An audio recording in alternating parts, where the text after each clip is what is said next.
Hi, it's Amanda Freitag. Welcome back to my kitchen, and today we're making crepes. There's a misconception that crepes are really difficult, and they're not. They're easy AF.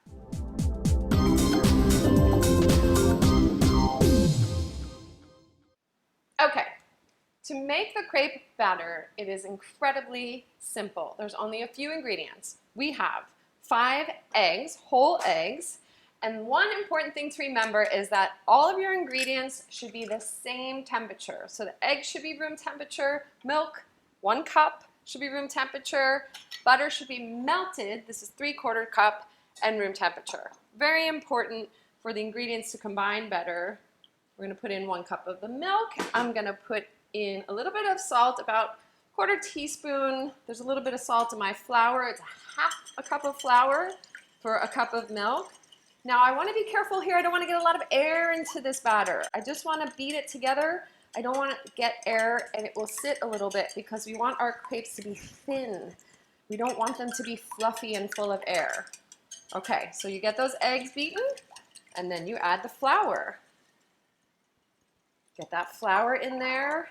Get it smooth. You don't want any lumps, but you don't have to spend a lot of time here either. And then the butter. And that's it. It's kind of like a pancake, but it's thinner, okay? And there's no leavening agent like baking powder or baking soda in here. So we get our batter together, whisk it all up, and then we let it rest. Okay, our batter has rested a little bit, 5 to 10 minutes or more if you have time. I have my pan at a medium heat. Now, one thing to remember about crepes, usually the first one you make is the taster crepe or the garbage crepe. It just happens that way. If you've ever made pancakes, you know the first one is like the tester. So I usually do my crepes in butter. There's butter in the batter, and I want them to taste buttery and delicious. The butter's gonna melt right away. You don't want your pan to be too hot, and I'll show you a little technique. Put the batter in and then move the pan, right? Now, if you've ever been to a fancy creperie, you'll see that they have a tool and a large round skillet that they put the crepe on. And the whole idea is to get that batter all the way around the bottom of the pan. And then you let it sit. Now I might have put a little too much batter in this one, but that's why that first crepe is the tester one. You see, you get your feel, you feel your batter, maybe it needs to be thinner or thicker. So I've made a couple of crepes here. They get a little bit golden, a little toasty. You can go different size. I like to make a bunch and then fill them. And today we're gonna use ham and cheese for savory crepe and peanut butter and jelly for a sweet crepe. There's tons of flavors. You can do anything. You can make crepe Suzette, which is classic with orange. You can do mushrooms and cheese, savory, sweet, strawberries and cream. See? Garbage crepe. Okay. Nothing's really ever garbage in the kitchen, but that one was a tester. So you're getting the temperature of the pan correct, you're getting the amount of batter right, and then you're starting over. That's what you want to happen. Don't freak out. This is why I love teaching you. You see what happens here? That's what you want to happen. It feels like a mistake, but it's not. Okay, so this is gonna be our perfect crepe. Make sure that batter really travels all the way around the bottom of that pan. Thin, don't touch it, let it cook. Patience. And we have some other crepes here. So when you're filling the crepes and you have a filling that you want to get warm, go ahead and put it back in the pan. Or you can fill them, put them in the oven, quick shot in the microwave, whatever it takes. I'm gonna put them back in the pan so you can see the melting action. Music, timer. All right, there we go. So we just make a stack of them and then we put one back in. Keep it nice and low because we want the heat to just melt the cheese.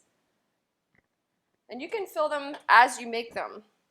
Okay, so I'm gonna put in the Swiss. I love this lacy Swiss cheese. A little bit of ham. If you have some fresh herbs, that would be fantastic. Some chives, some tarragon. You can even put a bechamel sauce on this. Get decadent. Okay, and what you can do then is you just fold it. put the ingredients, give it a fold in half, right? Like an omelet. And this is what's going to start to melt the ingredients inside. And then another fold. And that's when you get fancy and delicious. But it's still easy, right? We haven't done anything complicated. If you can make a pancake, you can make a crepe. If you can make a sandwich, you can fill a crepe. And look at that. Our ham and cheese. And then we're going to fill a sweet one. I love the idea of doing peanut butter and jelly crepes. I mean, really, crowd pleaser, 100%. Let's make a big one. I made a few small ones in my other pan. Let's make a big PB&J. Okay. One thing you have to be careful of is obviously your peanut butter's a little bit stiff, but just put it in dollops and it'll start to melt from the heat. I've set mine out a little bit room temp. Get it in there, spread it around. Think about when you're gonna fold this, where this is all gonna end up. Yum! And get that jelly. You can use grape jelly, you can use strawberry jelly, you can use peach jelly, you can use orange marmalade, you can use any nut butter you want. Almond butter would be incredible here. Okay, and then let's fold it over. Just go ahead and fold it over because you don't want to cook that crepe any longer. And you want everything inside to get yummy and ooey and gooey. If you're feeling really adventurous, you could put more butter in here. Mm. Oh, it's melting.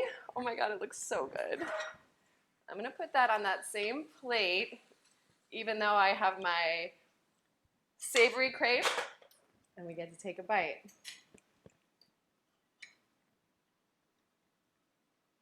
Mmm. Oh my God, that Swiss cheese and the ham and the buttery crepe and then the peanut butter and jelly. Look at that, ooey gooey. Mmm. Make these crepes sweet, savory. You know why? Because they're easy AF.